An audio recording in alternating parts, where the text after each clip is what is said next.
Hello viewers, আসসালামু আলাইকুম। মজাদার রান্না করে সবাইকে স্বাগত। আজকে আবার হাজির হয়ে গেলাম নতুন একটা রেসিপি নিয়ে। আজকে আমি তৈরি করে দেখাবো ফ্রাইড রাইস। ফ্রাইড রাইস তৈরি করতে যে উপকরণগুলো লাগে আমি এখানে সেগুলো নিয়েছি বাঁধাকপি কুচি, নিয়েছি কাঁচামরিচ কুচি, নিয়েছি মটরশুঁটি, নিয়েছি একটা ডিম, নিয়েছি পেঁয়াজ কুচি, নিয়েছি ক্যাপসিকাম কুচি, নিয়েছি গাজর কুচি, নিয়েছি 1 পট পরিমাণ আতপ চাল। এখন চালটা সিদ্ধ করতে চুলায় চলে যাব আমি সরাসরি।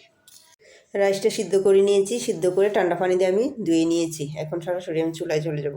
চুলায় ফ্রাই প্যান বসিয়ে নিয়েছি। এখন আমি ডিমটা ভেজে নিব। প্রথমে পরিমাণ মতন লবণ দিয়ে দিব।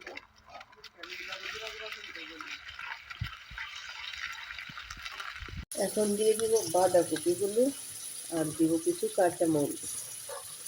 সবগুলা সবজি 2-3 মিনিট নেড়ে ছেড়ে রাইসগুলো অ্যাড করে দেবো। বাঁধাকপিটা আরও কয়েক সেকেন্ড লাগবে সিদ্ধ হতে।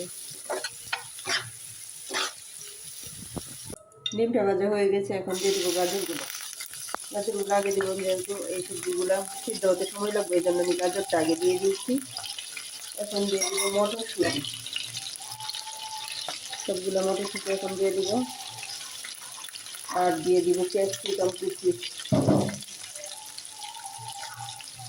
এখন দিয়ে দেবো ক্যাপসিকামগুলো, আর সাথে অল্প একটু আমি পেঁয়াজ দিয়ে দিব। আপনারা যার যার মতো কেউ রসুন ব্যবহার করেন, কেউ পেঁয়াজ ব্যবহার করেন, আমি পেঁয়াজটা দিয়ে দিচ্ছি।